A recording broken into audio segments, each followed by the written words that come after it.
Very, very happy Women's Day to everyone. In fact, this is a perfect moment to address one another. Prerna had a lot of things to say about gender bias and gender discrimination and a lot of things that we are still battling. But in the midst of all of that, I want all of you to feel great pride in the fact that all of you have been through so many odds, beaten so many odds, to be seated here today. You've sort of balanced your home and your career life, and you're all seated here today. So kudos to all of you, and you must all of you give yourself a big round of applause, and also give a pat on your back for having reached this stage of life. Pat your own backs. Okay, we should all validate our own selves. Don't look for validation outside. Validate your own self. Okay. So I was just reading something on the way here. It says that the women are like tea bags. You don't know how strong they are until you put them in hot water. So, so that's very interesting, and that's very true. We do not know our own strengths unless we are placed in the midst of adversity. So having said that, now I want all of you to remember that when many generations ago, the women were considered property of men, which today you have transformed into this stage of life where you can be seated like this. You can think of perceiving to become the president or the prime minister of this country or any other country. You can perceive to go to space, you can fly planes, you can become a police officer, you can do all of the things that you're doing. So this is a great progress. You should remember that we have progressed so much from where we started. So you are all living a very privileged life compared to what your grandmothers or your great-grandmothers led.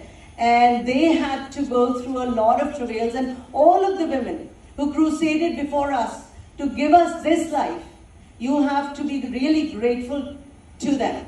And that now puts an onus on you to go ahead and crusade for the generations which are going to be coming now.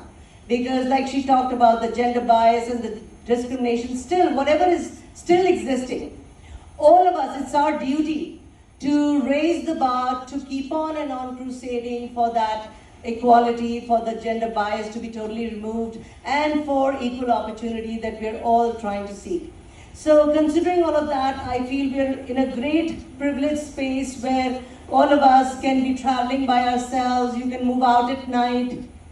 I don't know how many of you recall, but when you were growing up, I'm sure you also faced kind of a deep scare or fear in moving out at night, which today has sort of been taken care of. You don't have to fear that much. You're able to move about by yourself. You're able to even drive. In places like Mumbai and other such places, you even have cab drivers who are women. So that is so interesting, because that in itself proves that we have come a long way, because all of the laws now that exist out there are actually designed for the safety and the progress of women. So you should feel great pride in all of that. So I thought deeply about what I would like to share with you on this particular day. So normally, because we all carry these phones, we have all the info with us. So Prerna was recommending, ma'am, women's health. Yeah, women's health is very important. And the only thing I'd like to speak about that is because you already have all the info you need, and whatever else you need to know, you already have it on your phone. But what I want to just point your perception towards is that it is entirely in your hands. Your health is entirely in your own hands. And make sure that you make whatever efforts necessary to stay healthy. So if you're eating leftovers, if you're eating at wrong times of the day, if you're putting yourself last in your families, please stop it. You must take care of your health, because now, life can go on till maybe you live about 100 years. And if you have to stay and last 100 years, you have to stay healthy. If along the way you become unhealthy or diseased, then your life will be very compromised. So I thought of what I should talk about when I come and speak to you on this, which you can carry with you. So an illustration, I wanted to give you an illustration on that. So for that, I need the assistance of both my daughters.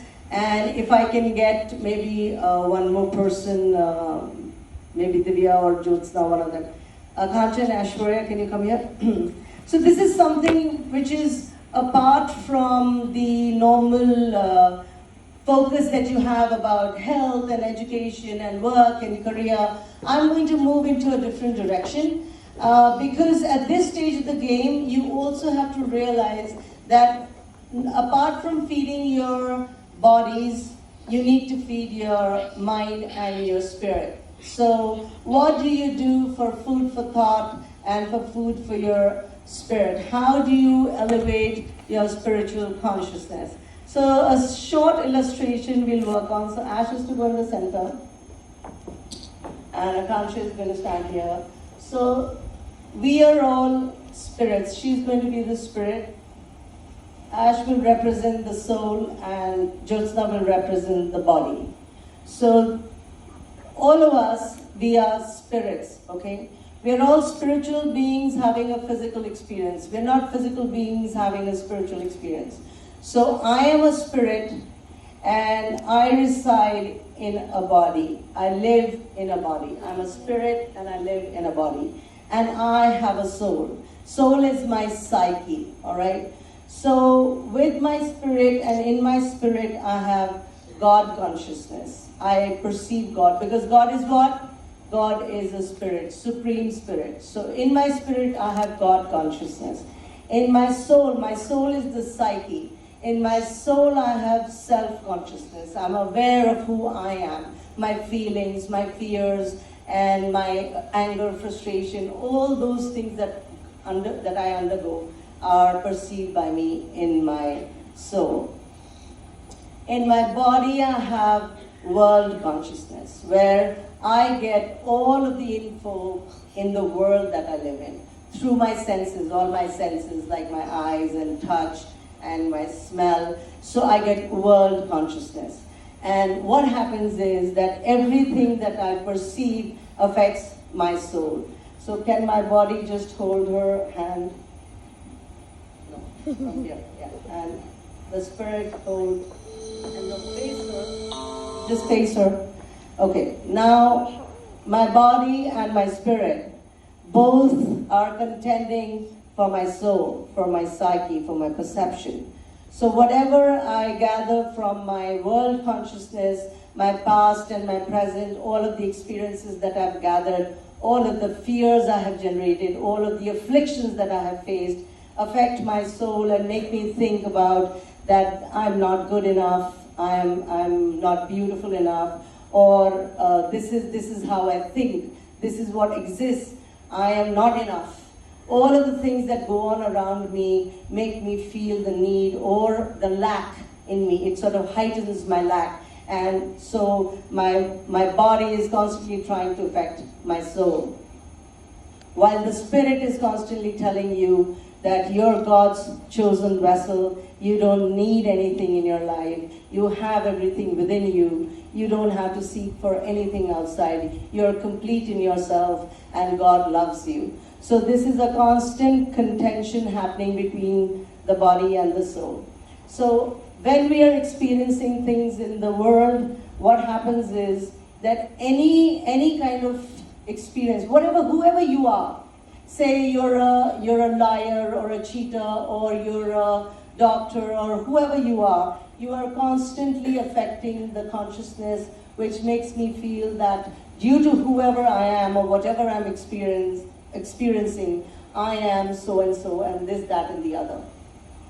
So this contention goes on perpetually in our minds, and what we normally live with, and the reason why we are so anxious and so fearful is because we are constantly affected by the world consciousness. What you read, what you're feeding your mind every single day, what you're experiencing on a daily basis is making you feel all of that gender bias and the discrimination and all of that you face affects how you think and how you perceive yourself. And that also generates the lack and the anxiety and the unhappiness and the fear inside you. Because when you have to constantly deal with afflictions and gender bias and so on and so forth, it sort of affects your own perception about yourself. which is self-consciousness. How do I perceive myself?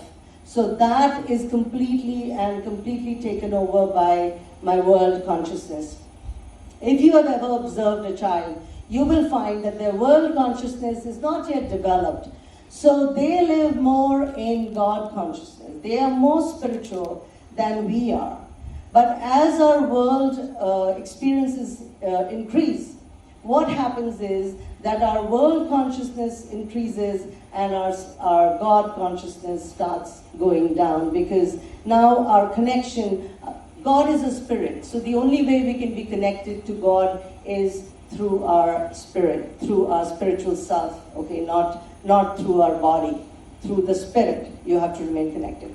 But what happens is, because of the world consciousness that we have, because of the experiences we're having in the world, our world consciousness heightens and the God consciousness keeps going down.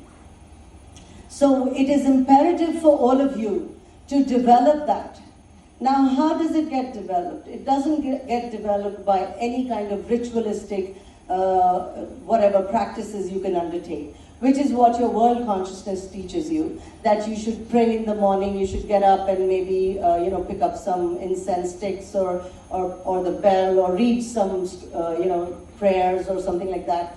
That is not called God consciousness. That is ritualistic, which you have taken up from the world. These are ritualistic procedures, but this doesn't raise your God consciousness. God consciousness exists inside you because you are a spirit. You're not the body. You are the spirit already. So it's within you. How does a child remain more in God consciousness? Is because he's already got it within himself. We rarely ever go within ourselves and think to that point of time where we feel that the presence of God and me, we are one. We are all parts of God within us. So we are all one. This is an inherent knowledge that you already have. You don't have to go seek it outside. You don't have to perform any kind of rituals to get it. It's within you. But unfortunately, because of the world consciousness that we get from outside, we are made to believe. And let me tell you another thing. Each one of us holds on to a different reality, depending entirely on the experiences that we have gathered in our lifetime. Our experiences dictate to us our reality. But then, your reality, my reality, her reality, and her reality, we can all have different realities depending entirely on the experiences that we have gathered along the way, because that completely shapes who we think we are and what we think we are. Now, who are you is the biggest question. Who am I? Who am I? Now, unless you understand who are you and whose are you, you will always remain in a dilemma. You are not your parents' child. You are not ABC whatever. You're not a doctor so-and-so. You're not a Jyoti or a Aradhana or whatever you have names. You're not just that. You're much more than that. Because that is your physical self that you're thinking. Your physical self is limited. It has a date of birth and an expiry date. It dies, all right? But your spiritual self, your spirit, does not ever take birth and does not ever die. It is eternal. If you can understand that you're an eternal self, if you're eternal, then you will not fear life and death. You will not fear it. You will not think deeply or get completely consumed by death. Most of the things that fear you the most is death. But we have a very wrong perception of death. We feel that it is something really adverse happening to you, but it is not. It is just a transition. So if I understand that I am God's chosen vessel and I'm here to serve my destiny, to serve God's destiny, what God has prepared for us. We are all here for a purpose. We are all on a mission. So why are we here? We are here to serve God's purpose, not mine, not yours. Not the world's purpose, okay? And unfortunately, we are completely caught up in the, the thing that it's kind of a mess. We don't really understand what it is that we are here for. Now, who are you and whose are you? So we don't belong to any sect or caste or creed or gender or parent, because we are God's chosen vessel. And whose are we? We are God's chosen vessel, God's child. So we are God's child. We are here for a purpose. We are here to fulfill the purpose of God. If you've ever heard of the prayer, Our Father in heaven, holy be thy name, thy kingdom come, thy will be done, on earth as in heaven. Thy will, not mine. So thy will means, if you understand that God's will materialize on this earth, not mine. So if you were to ever go back and retrospect and introspect in your own life, you will find there were a lot of things that you wanted to do, that you tried to get out there and do, but it did not materialize. And that hurt you, pained you, and made you go into maybe stages of depression or lack or loss. But the reason it did materialize is because you were not meant for that, or that was not meant for you. So it did not materialize. But we do not understand it, because we live in a world of instant gratification, and the fact that you hold these phones in your hand and you click on a button and it sort of gratifies you and makes you realize a lot of things, makes you feel that there is a possibility of instant gratification, but there is no such thing existing on the planet where you can get any kind of instant gratification. Discipline is the highest form of self-love. Self-love does not mean that you go out to spas or that you go out to coffee shops. That is not self-love. Self-love is indicated when you impose the highest form of discipline upon yourself, because everything that you are or you will become will come through the amount of discipline that you impose upon yourself. So if you're not healthy, it's because you're not disciplined enough to control what you're eating and how much you're exercising. So we eat too much and we never take care of our bodies. We do not exercise enough. We are too sedentary. And that is the primary reason that our health is in disorder. So you need to understand that I need to impose. It is called self-discipline. There is no human who's going to come and discipline you. You have to impose self-discipline upon yourself. You need to get out of the victim mentality and think that everything that's going to materialize in my life is in my hands. It's not in the hands of others. The reason why we feel unhappy or angry or upset is because we always keep putting the onus of my life and what's happening in my life on someone else. This one didn't do this for me, that one didn't do this for me, my mother was not there, my father was not there, my husband was not there, my child was not there, and so on and so forth. My teacher was really bad, and so on and so forth. But none of that shapes you. The biggest orphans on the planet have made it really big. So it is not incumbent on having parents or not having parents, having influence or having wealth. It is not incumbent on that. It is entirely incumbent on how much you raise your own consciousness and how much you understand that everything is in my hand, and how much you understand that I have come on this earth to attain self-mastery, self-discipline, and I have to become self-aware to increase my awareness. The minute and the moment you start increasing your awareness, all of these things will get dispelled and you will be able to lead a more fulfilling life, because half the dilemma that we undergo is because we have a very meager understanding of all of these aspects of life. So I thought that maybe by just presenting it in this form, it might stay in your mind, and maybe you may go home and start working on your own level of consciousness and awareness. Imposing self-discipline and talking about orphans made me just remember a story. So I'll call you guys again. So I remembered a story just now that there was a woman, her name was, I don't know, maybe some of you have heard a story, Sindhu Tai Sapkal. She was born in Maharashtra to a cow herd. And this girl was absolutely unwanted. Her mother didn't want her at all. And she was sent to graze cows as she was growing up. And instead of sending her to graze cows, the father started sending her to a school. She studied up to 4th grade while the mother believed that she was going to graze cows. She actually went to a nearby school, but because she didn't have any means, she wrote whatever she heard on leaves. Some kind of leaves are available, baradi leaves or something. She used that to get her education. I am telling you this story because you have to realize that in the face of having nothing at all, how does a person live that life?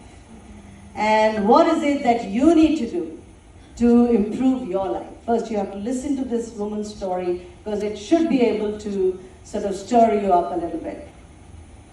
When she was just 10 years old, her mother realized that she was being sent to school and she decided to marry her off. She was married to a man who was 20 years older to her. So she was 10 and he was 30. She had 3 babies by the time she was 20 years of age. At 20 years of age, the villagers got together and somehow imposed upon the husband that she was cheating on him or something like that. And so she was 9 months pregnant. He kicked her on her belly and threw her out of the house when she was 9 months pregnant. She goes to a nearby cow shed alone and goes into labor. She lay on the floor with all dirt and cow dung and dust and not one soul near her. Can you imagine? The gynecologists were there, right there. Can you imagine this kind of a delivery? Then she delivered her own child by herself. And she took up a stone nearby and cut the umbilical cord herself with a stone. With a stone. Can you even think of this kind of a delivery? Picking up her small little girl, she thought she would go down to her mother's house, which was in some other village. She went and knocked on her door, but she threw her away. She closed the doors on her face. Having nowhere to go, she thought she would commit suicide. She tried that also, but it didn't work. She saw the little girl and she decided to give up on that. She had the ability to sing. She started singing bhajans and songs and started begging on the streets. From that begging, she managed to fulfill her needs and her child's needs. And in the meanwhile, wherever she was begging, she found a lot of little kids over there. So she started adopting all those kids, orphans, all orphans, to help them as well, and started helping them as well. I also wanted to tell you that before she went to her mother, she also started, after the mother threw her out, she had nowhere to go, so she goes to a cemetery. Starts living there in a cemetery with a little baby.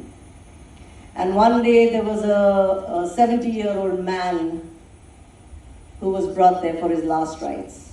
And the family left behind a little flour, wheat flour, as an offering. They just left it behind. She picked up the wheat flour and made a little chapati and used the pyre, the funeral pyre, in which the dead body was still burning, made chapatis out of it and fed herself.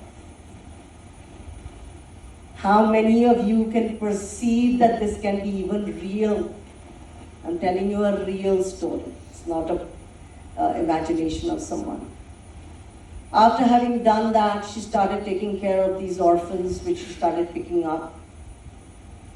She went and made her first orphanage from whatever donations she started getting because of her work. She made an NGO, started getting some donations. She made orphanages. There are multiple orphanages that she has made today. She has received more than 750 awards. She is a Padam Shri holder. She has gone all over the world and given talks. She's called the Mother Teresa of Maharashtra. She has been given the Padam Shri. And to top it all, when she turned 70, guess who came and knocked on her door? Her husband. He came in to say that, can you take me in? She says, you're not my husband anymore. I am only a mother. You can come. But look at her magnanimity. She didn't turn him away. Even though he kicked her out, she did not. Heights of humanity. What is it that you do in a state, in an adverse state, is what defines who you are and your humanity. She took him in at the age of 70. When she was 70, he was probably much older. And said that you will live here like one of my sons, because now I am no wife, no nothing, and you are no husband to me. But she took him in. The idea of telling you this as well is to understand that in life, how do we run life? In the face of this extreme adversity, how do you generate this humanity is what you need to all understand. We get so offended by little things happening in our life.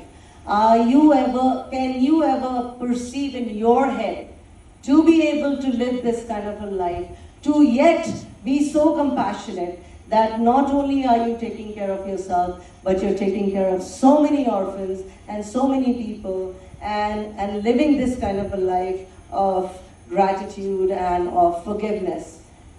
Forgiveness is the highest spiritual quality that you can have, and it is the hardest. The hardest spiritual quality to generate is forgiveness. So all of you have to practice. See, everything that we talk about is not just a talk.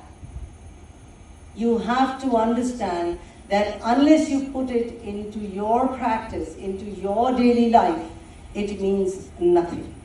Talking about all of this stuff and having read about all of this stuff has no meaning unless you put it in your life and unless you can put it into the lives of others.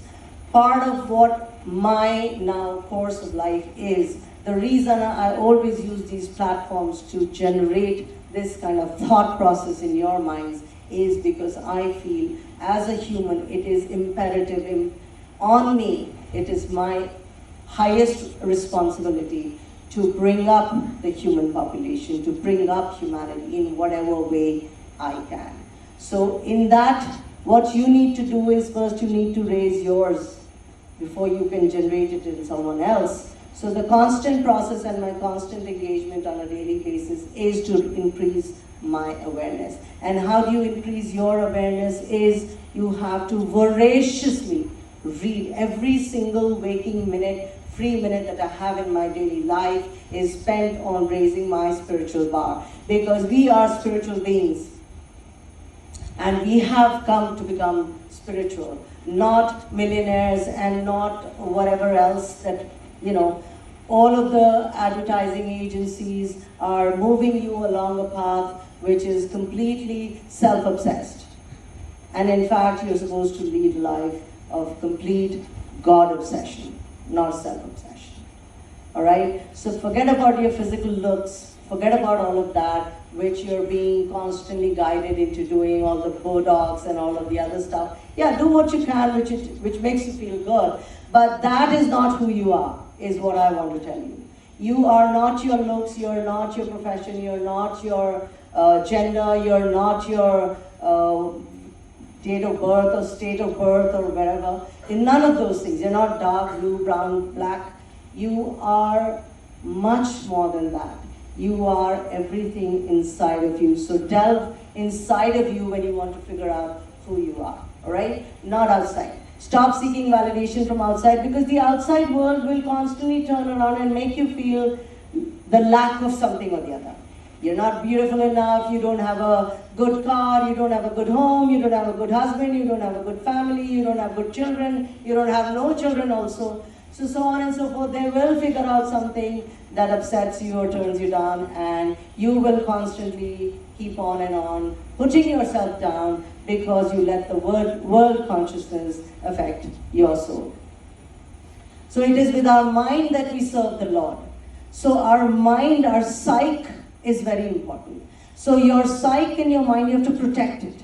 You have to protect it very deeply. Any negative influence coming towards it, shun it, keep it away, keep it at bay. Don't allow it to grow inside your inside your soul, because it will take root. It will start growing there and make you feel that misery that you live in all the time, where you feel, I am not good enough. So don't allow it to take root. Just keep shunning it. If someone says to you, you're not good enough, you're a really lousy person, you don't speak well, you're whatever, I don't know what all they say, just shun it. In your head you say, I know who I am, you don't need to tell me who I am. If you have an opinion about me, keep it to yourself, I don't need it. Your opinion about me is your business, not mine. My opinion about me matters to me, not yours. The day you can live your life in this way, you will soon start feeling that you're rising up, that none of this affects you. When none of this affects you anymore, when all of this stops affecting you, is when you will start living your complete, fulfilled life. So we want to reach that state of fulfillment, we want to reach that state of happiness, we want to reach that state of equanimity, but we are constantly being brought down by these negative thought processes which we allow to get into our souls and our minds. Protect your mind, because with your mind, with your sight, you serve the Lord. So if I have to serve my God with my mind, what do I need to do? I need to keep it pure and simple and absolutely free of all of this negativity. When I start doing all of that, then I start serving the Lord. When I start serving the Lord, I start living in the will of God, because I have come here to live in the will of God. And unless you reach that point where you start living in the will of God, you will have to go through all of the adverse situations, because the adverse situations come along in your life to bring you into the will of God. Because you are the chosen vessel, you have to serve God's purpose. So to bring you to the will of God, He has to make you go through all of those adverse situations. This woman had to go through such terribly adverse situations because she had to serve this purpose, where she had to open all these orphanages and she had to set a world kind of a example that this is how you should be. This is who you're made of. She went around to prove to you that the spirit inside you is indomitable. You live with an indomitable spirit. Nothing and no one, no adverse situation can kill it. Not a human, not the situation, not your circumstances. Nothing can kill what is inside you. You have to understand from this story that I have this indomitable. Each one of us has it. It's not that she had it. It's just that her story will make you realize that you have the same spirit inside you. So do not permit anything to bring you down or anything to make you feel that this is the end of my life. Your life doesn't end till it ends. Till your last breath, you are called upon to be fruitful. The biggest, highest order in the Bible is, the first commandment is, be fruitful. What is being fruitful? Is leading a life of action. You have to keep getting your education, work hard, you should have your families, all that is being fruitful, okay? And the second commandment is, love thy neighbor. How many of us really love? Neighbor doesn't mean the guy who's living next to you in your home, no. Neighbor is every person around you, every single person. So the commandment is, love thy neighbor, means love everyone. Do we? We don't. We have so much hatred in us because we feel that we have not received what we should get and that other person has received more than me. And we are constantly living in this kind of a enemy situation where we have this great hatred inside us for other people. But we are commanded to love the other person. But we live in hatred. So everything that we are doing is not in the will of God. It's not. And it is not moving towards God's consciousness. We're actually completely deviating away from where we should be headed.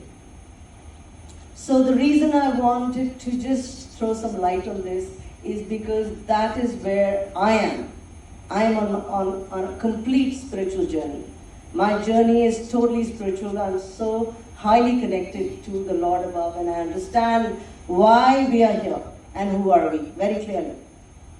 All right? And that doesn't come from some talk.